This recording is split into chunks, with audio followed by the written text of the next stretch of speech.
बड़ी विकट समस्या है। मुझे स्मरण ही नहीं हो रहा कि इस गुच्छे की कौन सी चाबी इस ताले को खोलेगी। बड़ी देर से प्रयास कर रहा हूं, परंतु ये ताला खुल ही नहीं रहा।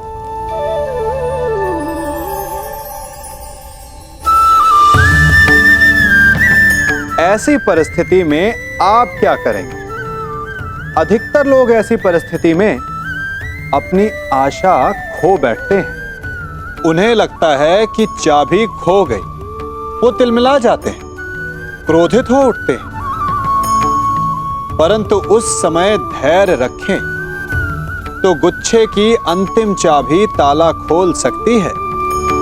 कुल्हाड़ी का अंतिम प्रहार वृक्ष को काट के गिरा देता है, परंतु क्या सत्य में कुल्हाड़ी का अंतिम प्रहार वृक्ष को काट के गिरा देता है?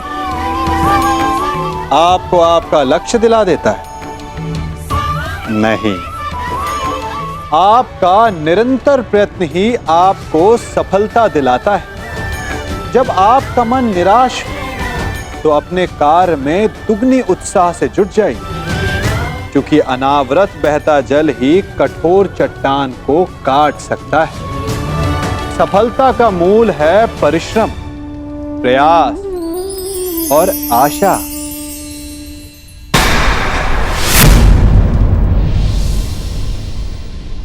रुक जाओ दुर्योधन। नहीं मामाश्री, आज मेरे मत आइए। बहुत हो गया इन पांडवों का। आज अभी और इसी क्षण इन पांडवों को और इस युद्ध को समाप्त कर दूंगा मैं। और मुझे भी कोई कारण नहीं दिखता कि मैं तुम दोनों को अभी उसी समय समाप्त न कर डालूं। कारण है मेरे पास भीम, है कारण, परंतु वो कारण मैं तुम्हें नहीं बताऊंगा, तुम्हारे ज्येष्ठ भ्राता युधिष्ठिर को बताऊंगा।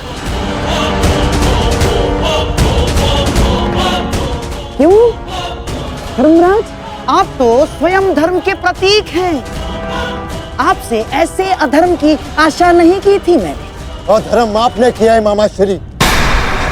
आपने मामाश्री शल्य को अपनी चाल में कोई छल नहीं किया, कोई अधर्म नहीं किया है मैंने।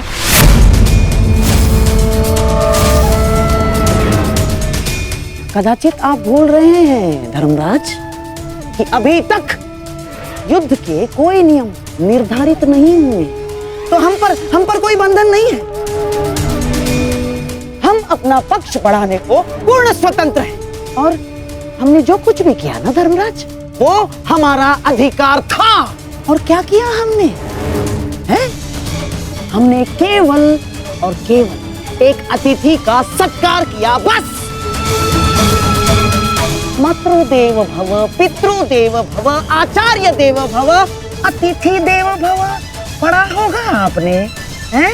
अपने धर्म में। तो बताइए, एक अतिथि का सत्कार करना क्या दंडनीय है? और कोई छल नहीं किया इस पौंड्रक वासुदेव ने। अतिथि ने पौंड्रक वासुदेव को अपना परिचय पूछा तो उन्होंने बता दिया। उसने क्या भूल की?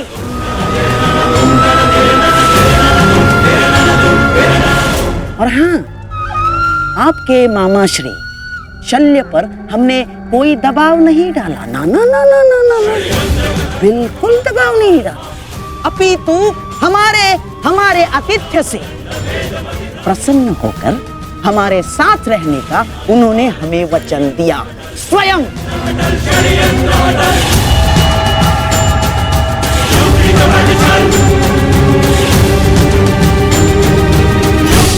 धर्मराज, मुझे खेद है कि आपको मुझे धर्म समझाना पड़ रहा है। आपको क्या आपने धर्म शब्द का उच्चारण किया गांधार राज?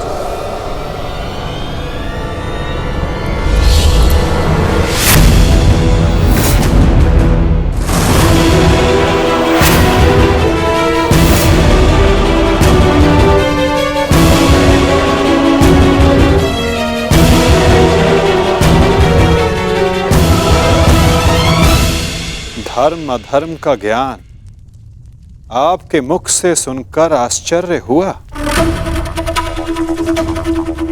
उनके मुख से, जिन्होंने स्वयं कभी धर्म की सीमा का मान न रखा,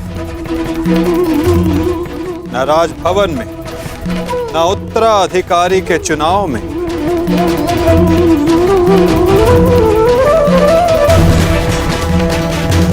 न द्यूत क्रीड़ा में, न दूत के सत्कार में।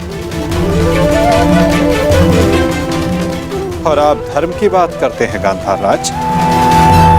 इनसे और क्या अपेक्षा की जा सकती है माधव?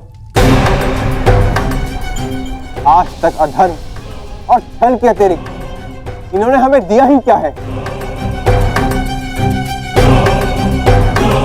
अब ये मामाश्री का धर्म है, वो ही बताएंगे कि उन्होंने किस और से युद्ध करने का निर्णय लिया है। मेरा भी तो प्रश्न यही है। परंतु कुछ भी, कोई भी निर्णय लेने से पूर्व एक बार तनिक सोच लीजिएगा। हाँ? इस बात का स्मरण रखिएगा कि एक राजा का अपने नियम को तोड़ना अशोभनीय, निंदनीय होता है।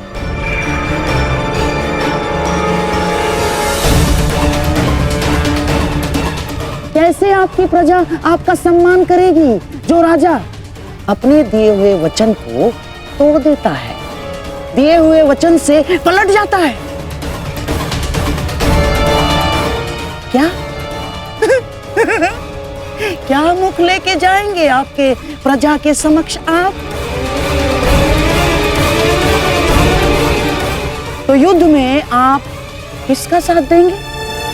अपने भांजों का या अपने वचन का सम्मान करेंगे, मान करेंगे? पुत्र नकुल, मुझे क्षमा कर दो, परंतु मेरे पास कोई विकल्प ही नहीं है।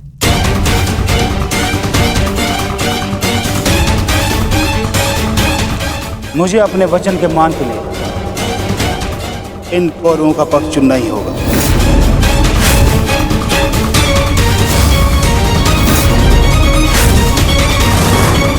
तो ठीक है मामाश्री, अब हम भी आप पर प्रहार करने के लिए सज रहेंगे।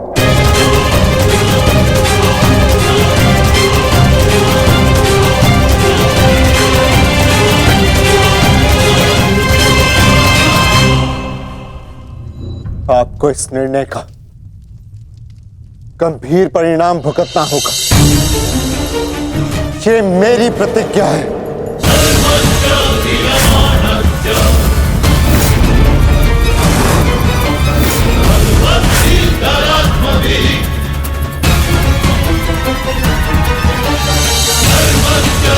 पुत्र,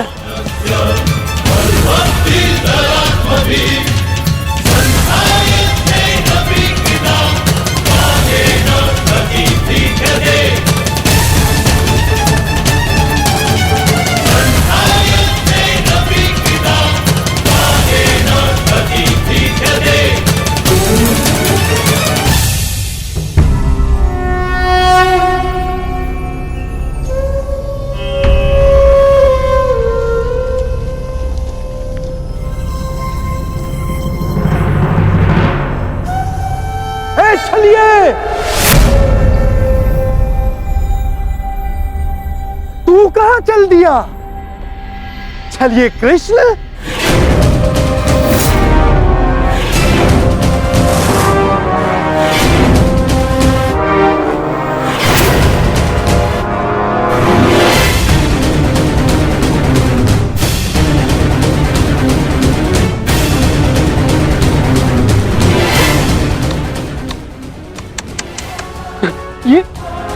ये क्या देख रहा हूं? वो कृष्ण जिसके मुख से मुस्कान कभी जाती ही नहीं थी, आज वो इतना गंभीर मुख बनाकर बैठा है, इतना विद्रूप मुख बनाकर बैठा है। तनिक सोचो, युद्ध के पूर्व ही तुम्हारी ये दशा है, तो युद्ध के पश्चात तुम्हारी कैसी दशा होगी? अब मुझे तुम्हें देखकर क्रोध नहीं आता, दया आती है, दया।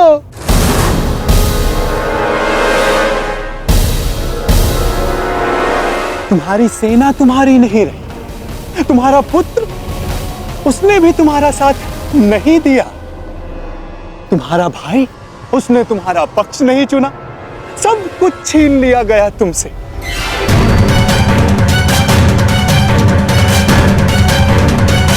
अरे हाँ, मुझे तो अभी स्मरण हुआ, तुम तो बड़ा मायावी बनते हो ना, तो क्यों नहीं रोक लेते ये सब? हाँ, रोक लो, रुको।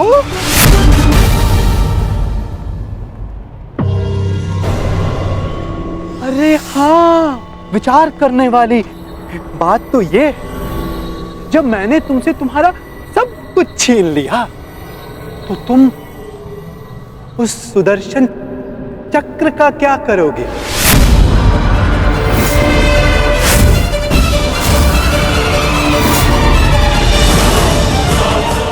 क्या करोगे तुम उस सुदर्शन चक्र का?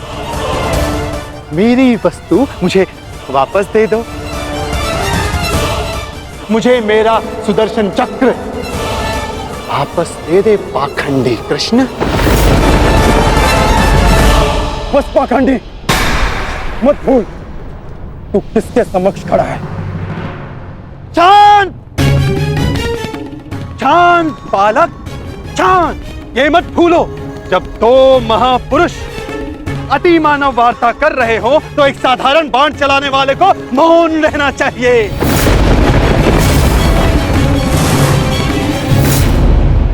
दुष्ट पौंद्रक, मैं आज ये सिद्ध कर देता हूं तू कितना बड़ा अतिमानव है। अरे मूर्ख, तू अपनी तुलना वासुदेव से करता है। यदि साहस है तो आ और आके मुझसे युद्ध कर।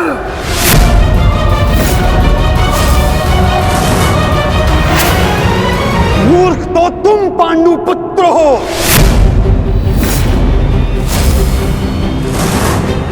जो ये कभी नहीं समझ पाए कि कोयला कौन है और हीरा कौन, स्वर्ण क्या है और ताम्र क्या है। तुम सब अपनी आंखें खोल के देखो, ये जो तुम्हारे समक्ष खड़ा है ये छलिया है, और मैं ही हूं वास्तविक वासुदेव, पौंड्रक वासुदेव, महाशक्तिमान, महाबलशाली। इस सृष्टि का वास्तविक रचयिता मैं ही हूं।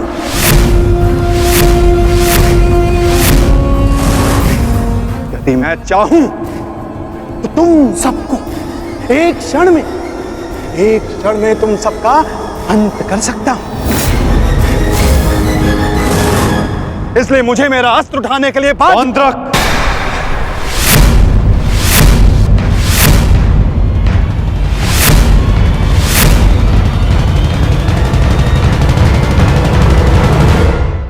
अपनी सीमा लांघने का दुस्साहस मत करो। मैं तुम्हें पहले भी चेतावनी दे चुका हूं और आज अंतिम चेतावनी देता हूं। मुझे वो करने के लिए बाध्य मत करो जिसके पश्चात तुम्हें पश्चाताप करने तक का अवसर ना मिले।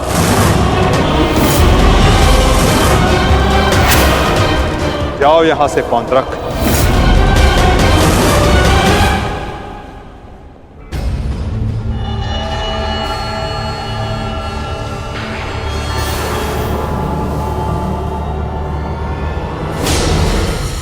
अवसर तू मुझे देगा, मुझे, वास्तविक वासुदेव को, पौंड्रक वासुदेव को।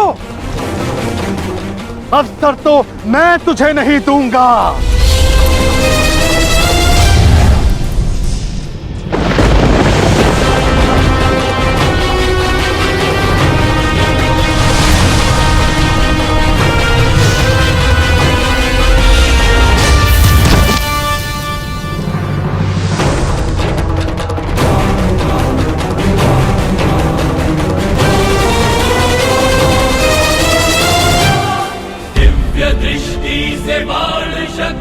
से जीते ये सारा रण, शांत चित धरे आत्मबल भरे, जीते हर बाधा कर, छूट ना पाए लक्ष्य हो जाए सूक्ष्म सा छुपा होकर, वेग है सूर्य तेज है कवच चढ़ा इसके। दोबारा ऐसा दुस्साहस मत करना। अन्यथा कुछ करने के योग्य नहीं रह जाओगे पौंद्रक। मेरे पक्ष में होकर मुझे पर प्रहार करता है मूर्ख दुर्योधन। ये तुम्हारा मित्र है या शत्रु? तुम्हें पूर्ण विश्वास तो है ना कि ये हमारे ही पक्ष में है? अपने इस सूत पुत्र मित्र को समझा दो कि मेरे और उस पाखंडी कृष्ण के मध्य आना बंद करे, अन्यथा तुम्हारे मित्र को दुष्परिणाम भुगतना होगा। मित्रकर्ण, पौंद्रक को उचित कह रहा, तुम हमारे पक्ष में हो। पौंद्रक को वासुदेव पर प्रहार करने से क्यों रोका? क्योंकि मैं वीर दुर्जय योद्धा दुर्योधन के पक्ष में हूं। पीठ पीछे वार करने वाले को कायर कहा जाता है, वीर नहीं। और ये कहां का न्याय है मित्र? जहां एक निहत्थे पर पीछे से वार किया जाता है, या युद्ध से पूर्व ही हमारे पक्ष के योद्धा युद्ध के नियम भूल गए हैं।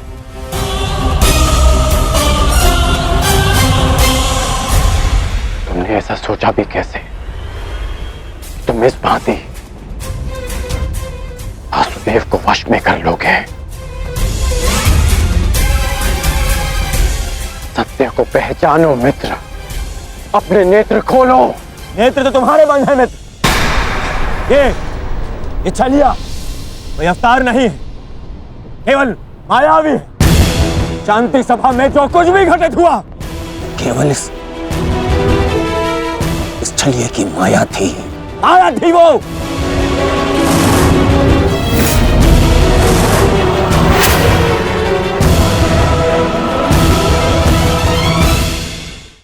नहीं मित्र, तुम फिर से भूल कर रहे हो। भूल तो दुर्योधन ने किया, तुझे अपने पक्ष में रखकर विश्वासघाती। सत्य का ज्ञान तो तुझे नहीं है, तू अपने नेत्र खोल के देख। दुर्योधन, ये विश्वासघाती इन पांडवों के साथ और इस छलिए कृष्ण के साथ जाकर मिल चुका है। इस छलिए कृष्ण की वाणी बोल रहा है, उसके वश में है ये। अपने कर्मों को वश में ना रख पाए, परंतु अपने शब्दों को विराम लगाओ पौंद्रक। विश्वासघाती और छलिए तो तुम हो, जो स्वयं को किसी और के रूप में ढालना चाहता है। तुम एक अस्तित्वहीन घृणित जीव हो, जिसके पास ना कोई सम्मान है और न स्वयं की पहचान। तो अब एक सूत पुत्र मुझे मेरी पहचान और मान का ज्ञान देगा? पहचान तो मैं तुझे गया। तूने पांडवों और इस कृष्ण के साथ मिलकर दोनों तरफ संधि की है। मित्र दुर्योधन, ये विश्वासघाती युद्ध में तुम्हें अवश्य हानि पहुंचाएगा। नहीं। शांत हो जाओ अंगराज, शांत हो जाओ।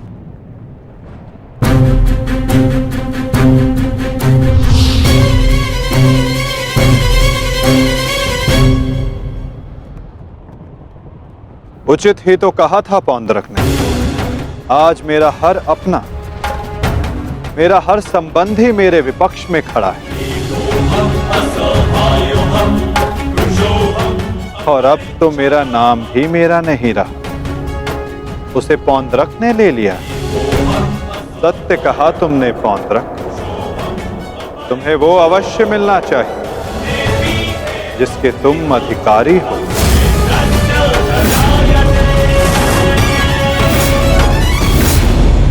अद्भुत कृष्ण, अद्भुत। आज प्रथम बार तेरे मुख से सत्य निकला है छलिए। तो अब मुझे वो सुदर्शन चक्र दे दे जिसका वास्तविक अधिकारी मैं हूं। दे मुझे वो सुदर्शन चक्र। ठीक है पौंद्रक, मैं इसी क्षण दोनों पक्षों को साक्षी मानकर तुम्हें वो देता हूं जिस पर तुम अपना अधिकार समझते हो।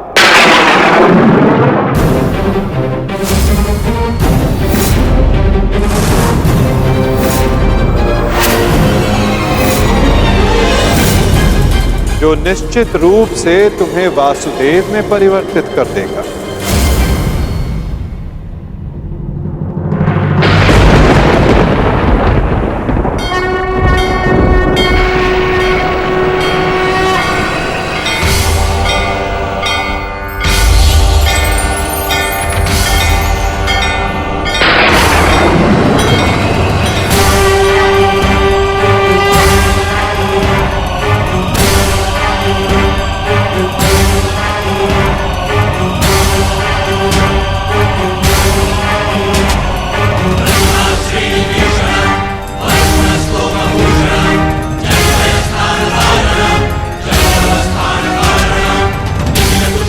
ये लो पौंत्रक, वो अस्त्र जिसका वास्तविक वासुदेव के पास होना अनिवार्य है।